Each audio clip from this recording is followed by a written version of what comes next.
So Sakshi, you can start recording if that's okay. I started the Thank you. recording. Thank you, Sakshi. Thank you.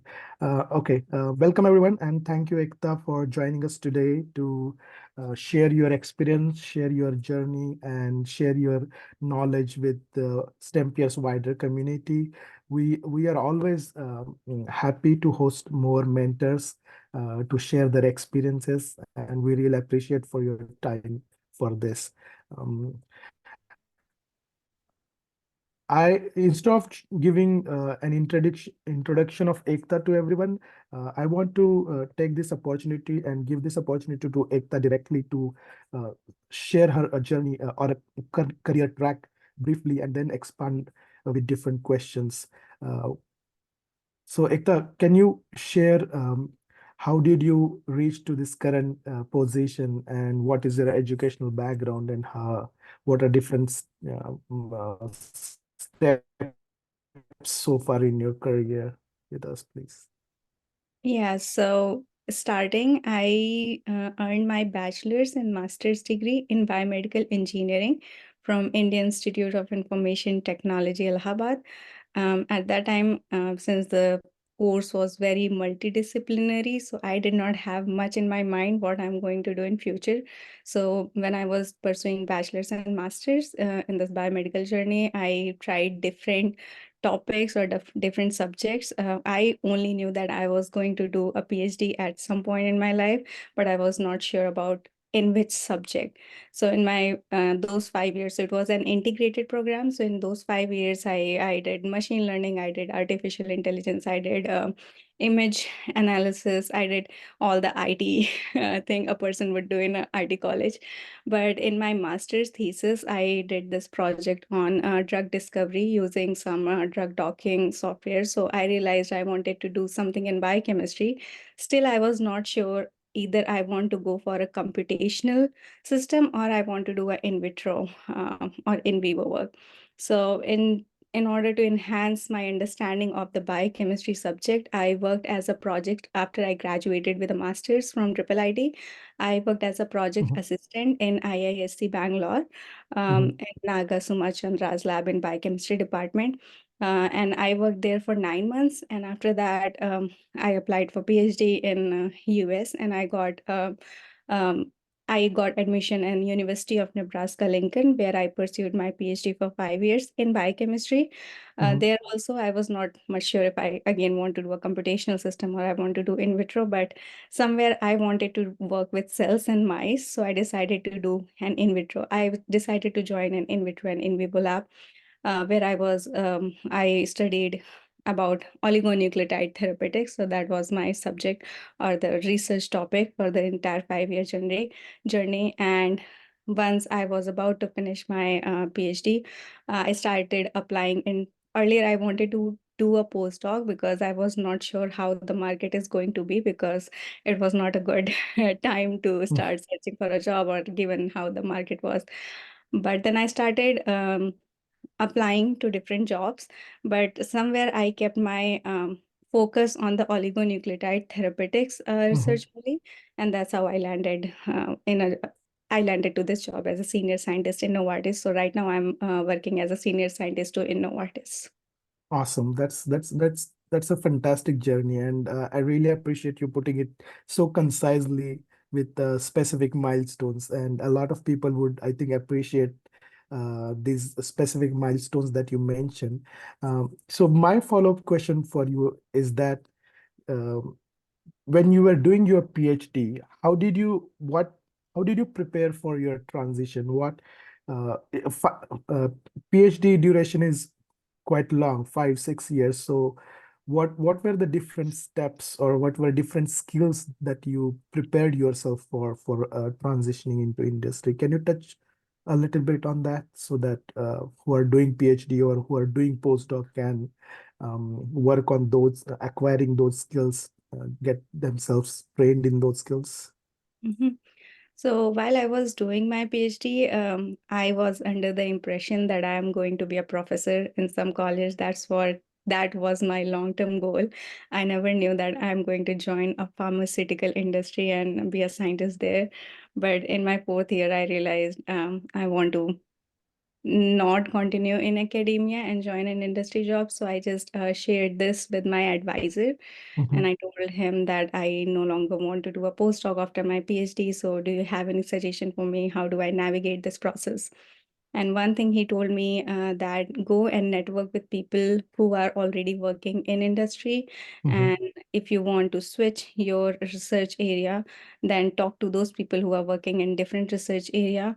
And along in this journey, unknowingly, my advisor has helped me a lot, because when you're doing a PhD, you are all about solving a problem you have in hand. That is about all about your research. But he's always recommended me to be a part of the workshop, or do a workshop, help people do it, or be a graduate student, moderator, something like that. Just show your Mhm. leadership skill wherever you can, or go and moderate some kind of workshop where you can communicate your research skill as well as teaching skills. So in my 4 years of journey, he was always recommending me or suggesting my name to all these avenues so that I can go and explore more. And I think at the end, all these things helped me a lot, where I was, whenever I had to give an example of how I used my collaboration skills, how I used my communication skills, apart, except my research, where else did I contribute my energy to. So I had this 4 years of journey, which I used as an example. And when I started networking with people working in different industries, I'm very thankful that I got at least 10 people who were really ready to help me, or like share their journey and tell me what worked and what did not work for them, which I can just use and adapt in my journey. And also, they gave me different links. It's like, if you want to grow in this industry, but I'm working in a different industry or research area, but I can connect you with people who are in your research area. Mhm. And at least half of them connected, if they are working in cancer research but not in oligonucleotide, but they know people in oligonucleotide therapeutic research, so they connected me with them. So that has helped me a lot. That was my starting point. Fantastic, fantastic. And this, I want to reiterate here something that Ekta mentioned to everybody. The first step of networking is starts with helping others. And as a STEM peers, we are as a community, we are ready to help people whenever they ask for help. But when you are at the same time, it's also a good idea to help with workshops, to help with organizing some events. That's where the real networking happens, isn't it, Ekta? Yeah. So those are the strong networking events where you can build a very helpful network that can help you grow in your professional as well as personal career.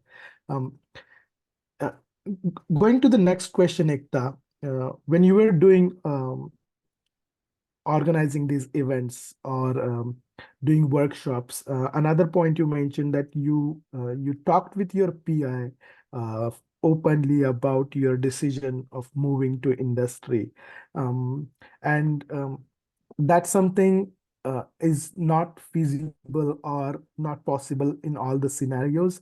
But I want to ask you, like, how did uh, how did you approach or prepare yourself to discuss this question with your PI? Because for some it can be a very uh, different situation. So do you have any suggestions or experience from others where people prepare themselves to how to talk this particular thing with their mentors or PIs? If you don't mind sharing a little bit on that. I think I was very fortunate when it comes to advisors, because I have not heard many good stories about how the relationship has been between an advisor and a PhD student. But I have been very, very fortunate about this. So my advisor always discussed with me at the end of the year what I want to do next, what I want to do next. So Mhm. when I told him I want to be a professor, then he was telling me all the tips and tricks to be a professor in academia. But like the moment I switched to like industrial, I shared my interest in pharmaceutical industry. He asked me why I don't want to pursue this academia journey, because he thought I'm I'm made for that thing. But then I just shared my interest. I was like, I don't know, I just want to try pharmaceutical industry for a while, and if I still feel like my heart lies in academia, maybe I'll come back. Mhm. Going to pharmaceutical industry seems like a big deal when you are about to graduate from a PhD, because we know nothing how to navigate this journey, and it takes a while for you to learn, to get to those interviews and practice everything. But my advisor always, like, he always had so much of trust in what I'm telling him, so he was always ready to help me.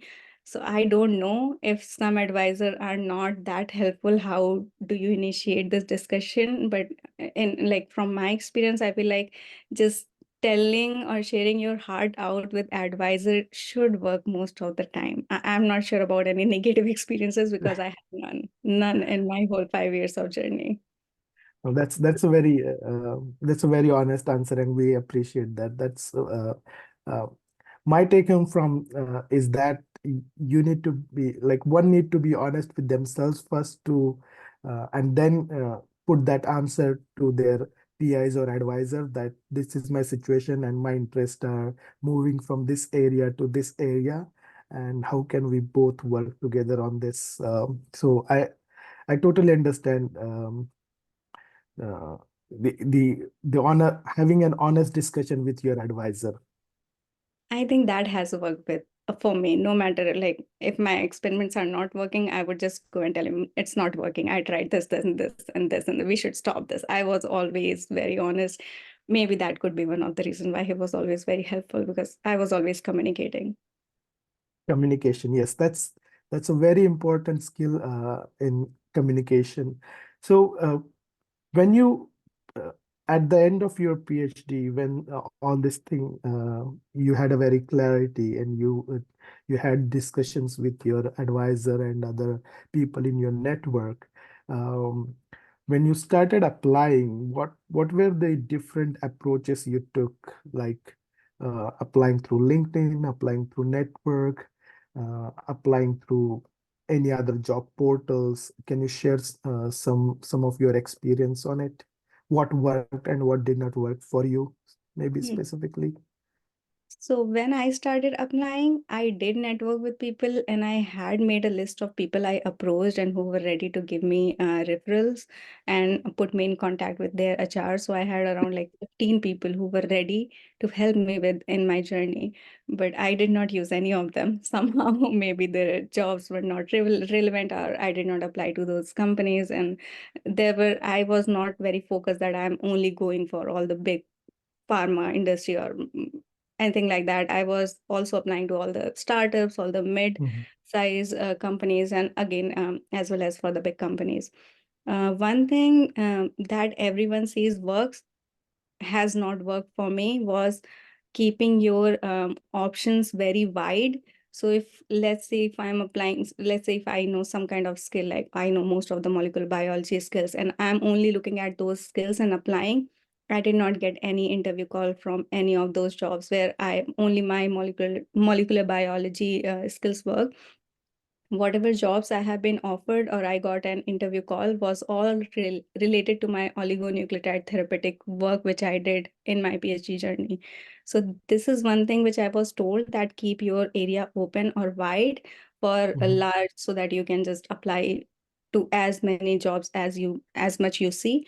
But that did not work for me. So that's why I narrowed my options, and I only applied to the area I did my PhD in, and that tremendously worked for me. Okay. I know this is very different experience from what others tell, but this was my experience in my case. Absolutely, yeah. Everybody has different experience, and that's why we want many different people and come and share their experiences, so people can understand that, or the STEMPers community can understand that there are a wide range of options. One thing that work for somebody may not work for someone else. Different things work for different people, and we should figure out what is working for us and use that. So thank you for sharing that with us. So once you started applying these jobs, where you figured out your niche experience in um, was getting you interviews, can you share some experience or information, like how did you how was your interview experience? What were typical questions? What the interview panel would wanted you to emphasize on? Was it more technical? Was it more like um, your leadership skills, or how was it spread? How was it balanced in the interview process? Can you share Yeah. some of your experience on it, please?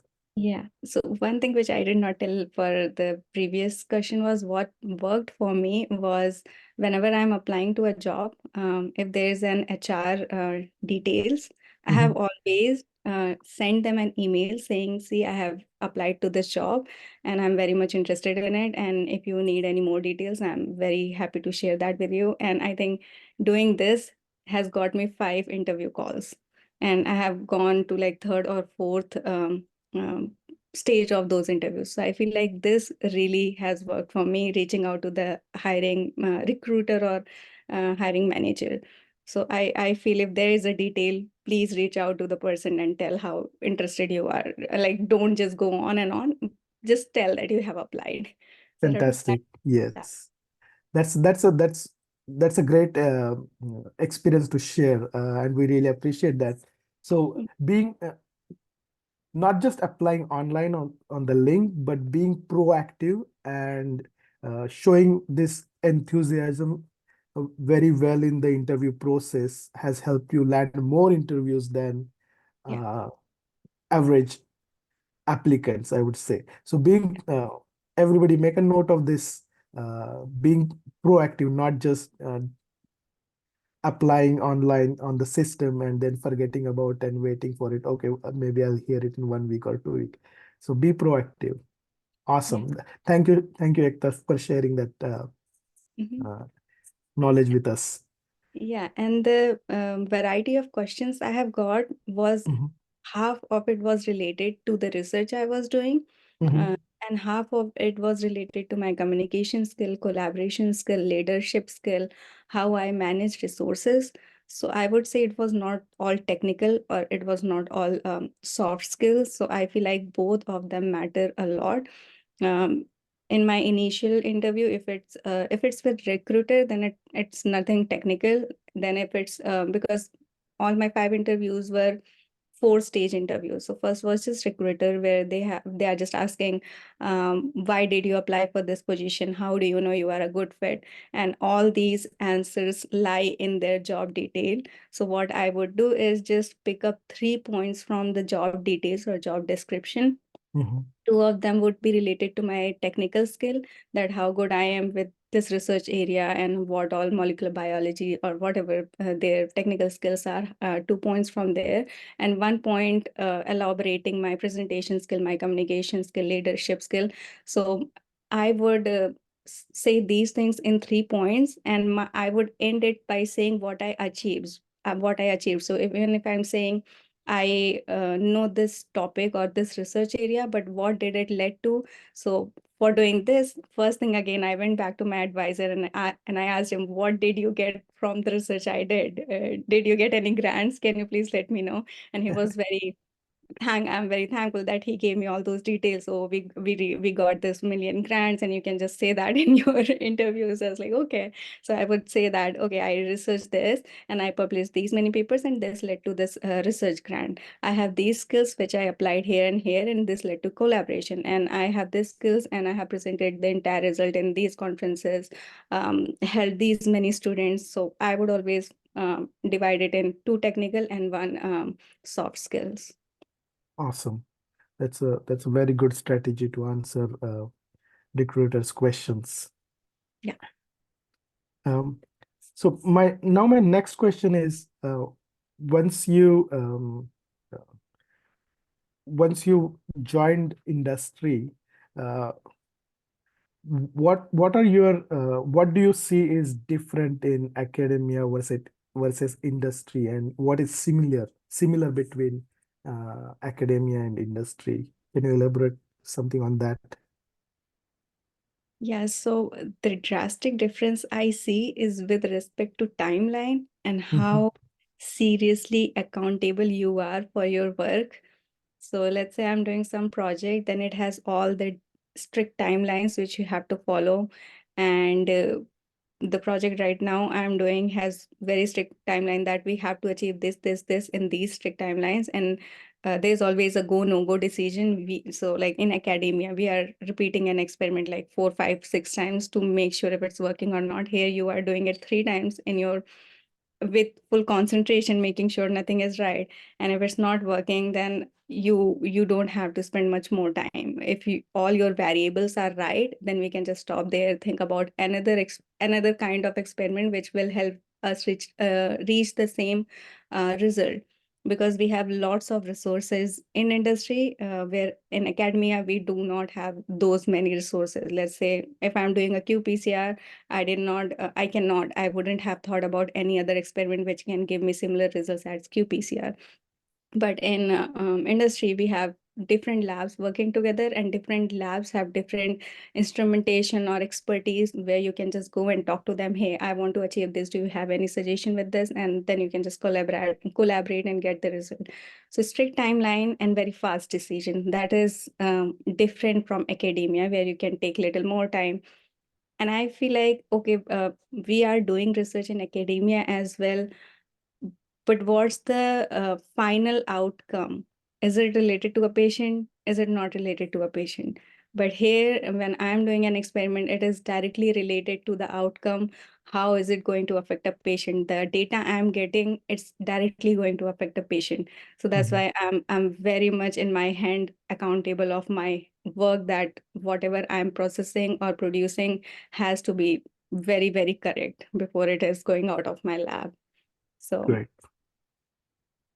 So while we are going on the questions, if anybody in the participants have any questions, they can put those questions in the chat box, and uh, we can ask them one by one once we are uh, once we are once we have some more questions in the line.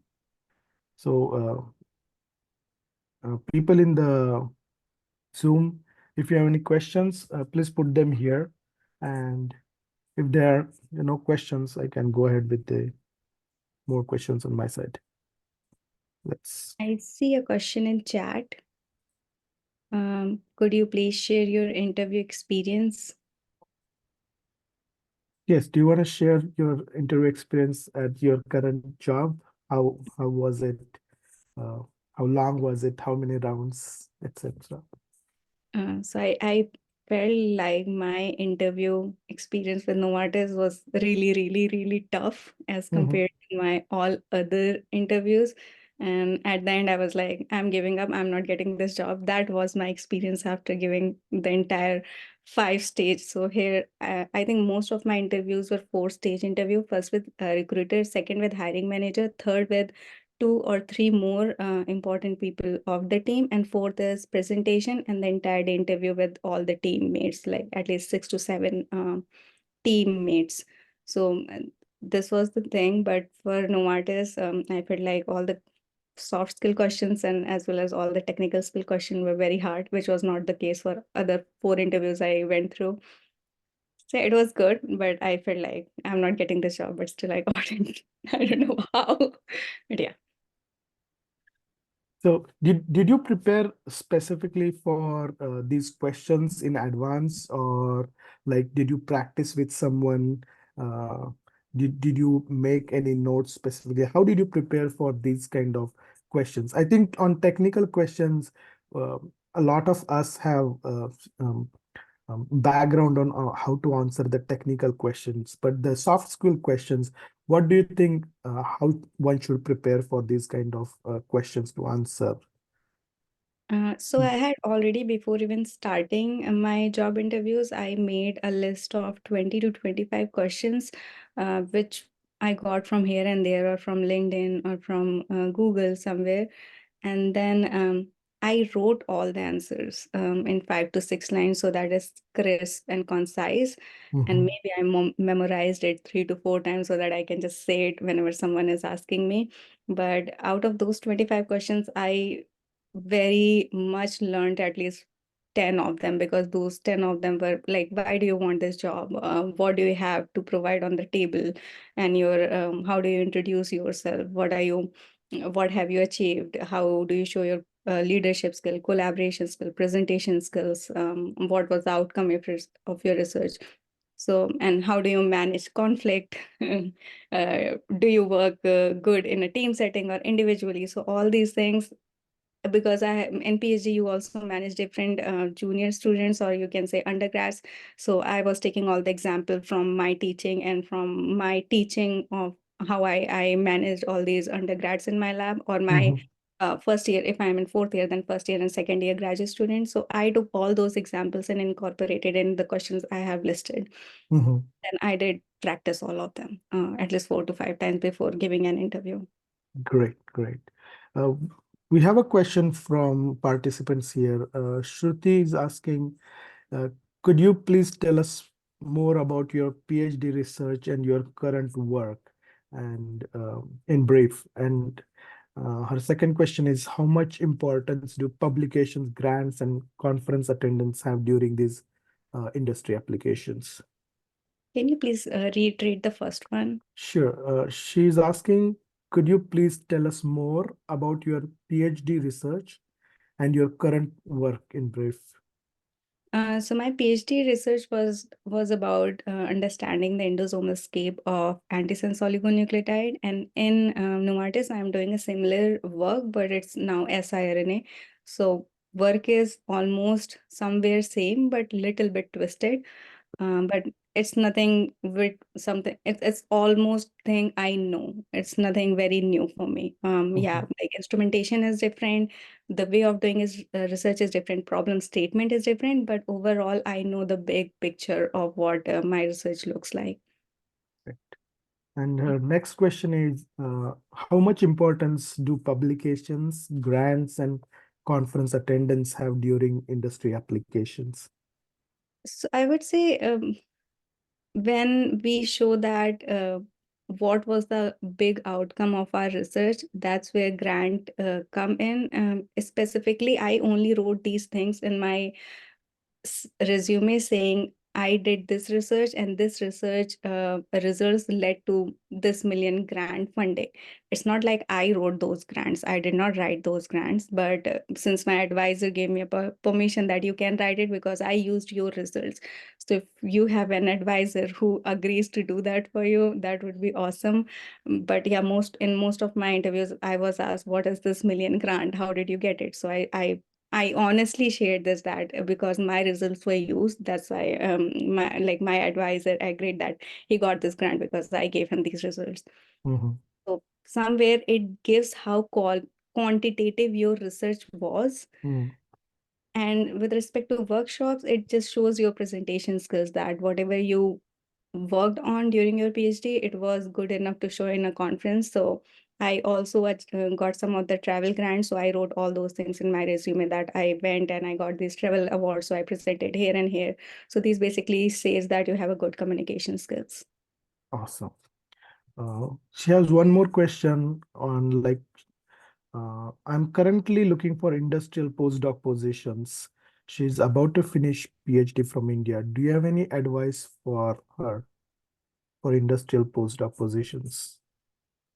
I do not have much insight on postdoc positions, because I did have, before applying to industry, I had a postdoc as a backup, but that was in I think in a hospital, MD Anderson Cancer Center, and that's how I got that was I approached different professors, whatever my research interests were, and then I got interviewed for them, and I got the postdoc position. But I do not have any experience in industrial postdocs.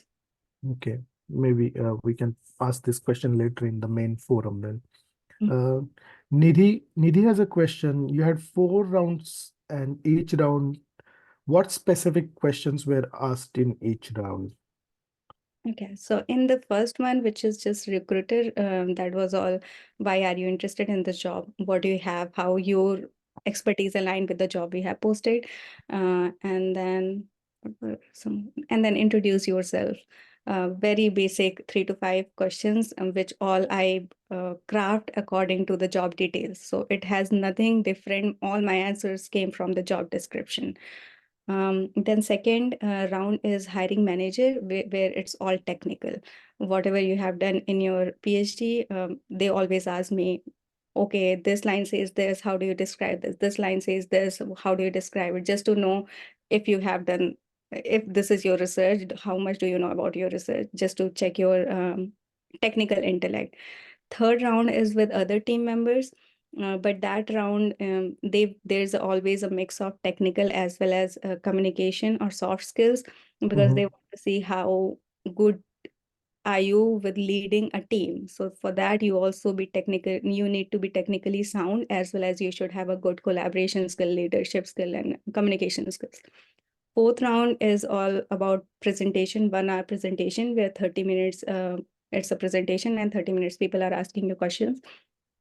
For Novartis and for other one company I interviewed, that was in person, where they they invited not only the team members but the whole big team they had. There were like 40 people in the room. And in Novartis as well, there was just not my team. So my team has around 15 here in in Cambridge, and they have a Basel site, Switzerland. So we collaborate with them. So almost we have 33 people in the team. But they invited the whole translation medicine. So it was again a big group.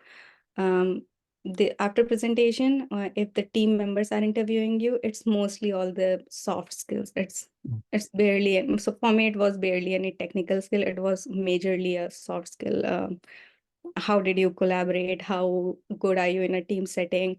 How do you manage junior colleagues? How do you resolve conflicts? All these questions. I see. Great.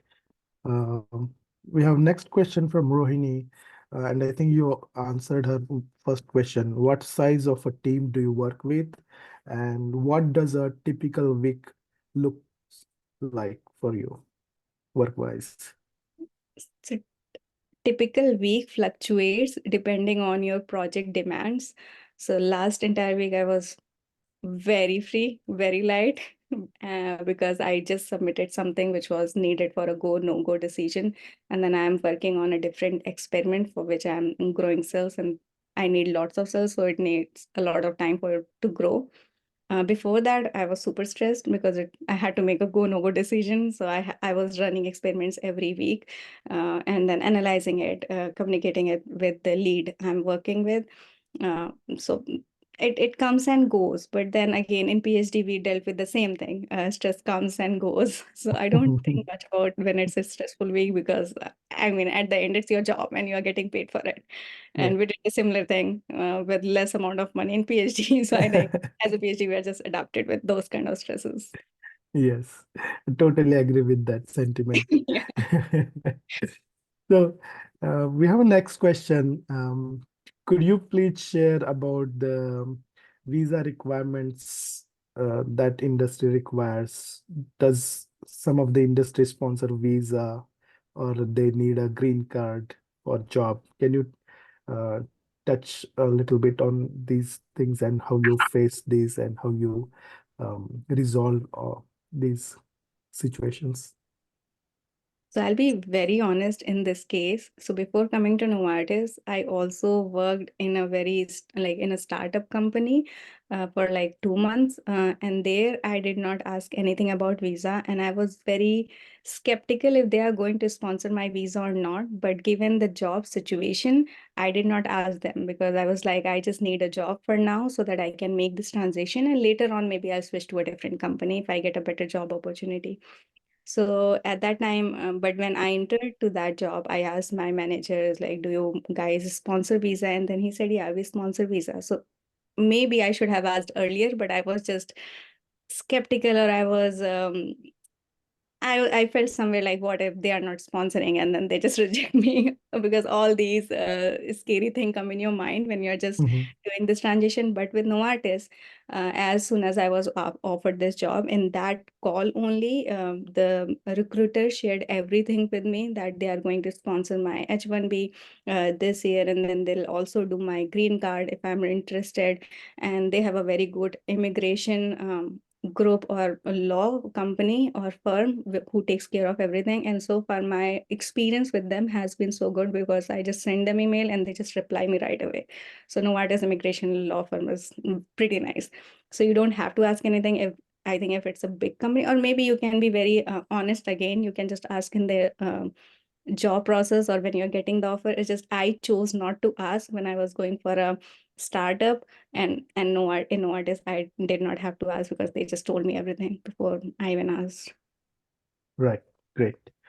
Yeah, so I think your answer is a segue to some of my next questions now. Like we heard a lot about like what people ask, what questions are there, how to answer them.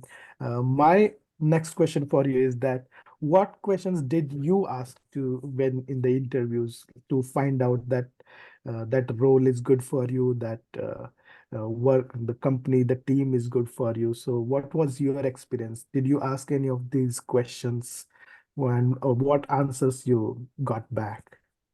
Can you share So some of that experience, please?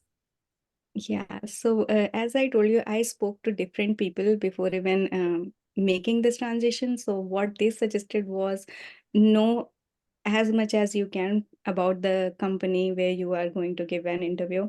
So I was always, just one day before my interview, I was always reading about the company, what merging they did, what like which company they did not want to deal with, and the deal got broken, or if they made certain kind of revenues and if it was less than projected, why, what was the reason.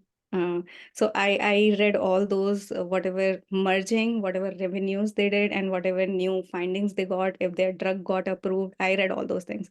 And in my interview I just asked them, I was like, you did this merging, so how was the impact on the revenue, or if this you broke this deal, what was the, how did it affect the team, or like the people who were working in the team for that study, or how do you work on the growth of your employees, how do you Mhm. how do they feel appreciated, like what all you do to have them feel that they are getting appreciated. So very minimal questions, but to tell them that I know about your company and I'm highly interested in this role. Great, great. And I think it's very important to ask the questions to the interviewing people as well to show that you are well prepared, you're done your homework, you're well prepared to and show your enthusiasm.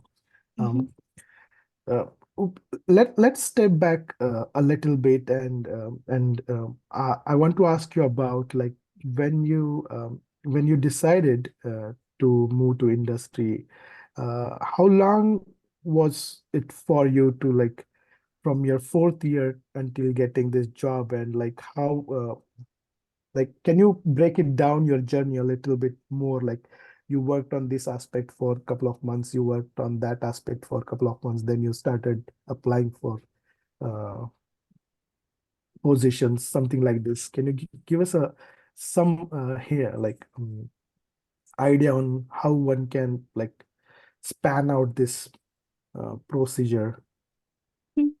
So I think I started networking 6 months before my graduation, because that's what everyone says. And if you can start networking before, and that's awesome. It's just I made this decision of transitioning to industry just 6 months before my graduation. So that's why I had this limited 6 months frame. So I spoke to different people in first 2 months, where I made certain connections and I got very good suggestions and recommendations on what to do and what not to do. And I am still in touch with few of them, because they did not know me. Still, they were very happy to help me or share their experiences. And after those 2 months, I started working on my resume. And once I had so what my resume look like when I started applying, and what I had before applying when I first made it, it's very different. And when I was not getting any call, um, people told me I'm still too early because I started applying like 5 months before my graduation. So everyone says 3 months is a good time. If you are applying 3 months before, maybe it won't work. But again, different people have different experiences. Some people just get jobs 8 months before graduation and the company waits. So whoever you talk to, everyone will have different experiences. Mhm. And then once I had my resume with me, then I shared it with 2 or 3 people just to take their input, what they feel about my resume. And if Michael, like some of the students who just got some job in industry, I would also share my resume with them, and they would share their resume with me so that I can just change little things. And once I had my refined resume, I started applying. One thing I always did, people so much talk about these, how much percentage of your resume should match with the job description, Mhm. because there's Mhm. this software which rejects your resume, I think, depending on those matching thing. So I think I used some website where I was literally putting those words in a way that my resume matches that percentage, at least 70%. I don't know how much that had helped. I'm not Mhm. sure, but I was doing this because I was told to do this. Mhm. And I think Great. in 3 months, I only applied to jobs using LinkedIn and reaching out to hiring managers. And Okay. that was one of the biggest takeaway from my journey, that always reach out to hiring manager and I show your. see. Fantastic. Okay. I'm going to jump back to a different line of questions now. I want and can you share, like, you mentioned that you worked in a startup for a few months, and then now you're working in a very big pharma. Can you share some of your experience about like working in a startup versus working in a big pharma? What do you see different? What do you see, like how the two uh, uh, work in a different speed or different styles? Can you touch base on it? I would say when you're working in a startup, the work is little more rigorous, Mhm. and the resources are little limited, because when you're working in a big company, you have so many different teams, so many different kind of expertise, different instruments. You can take advantage of everything and get things done in a very small amount of time. But in startup, the resources are little limited, I feel. And it's not like you will not grow in a startup, because I have heard that people learn a lot in a startup, and I have the similar kind of experience. The 2 months I spent in that startup, I really learned different things. And my manager was again very, very nice. So he used to teach me the entire drug development process. Mm. As my journey in that startup was also very, very good. Okay. I would Uh, never say that be biased about startup or big company. yeah, Both. not biased, but like what is different and what is similar in these two different types of organizations? That was my question. So Himanshu has a question. Is it possible for you to share the name of the software that you have used to give shape to your resume? Was there a specific software? I'm not sure about it.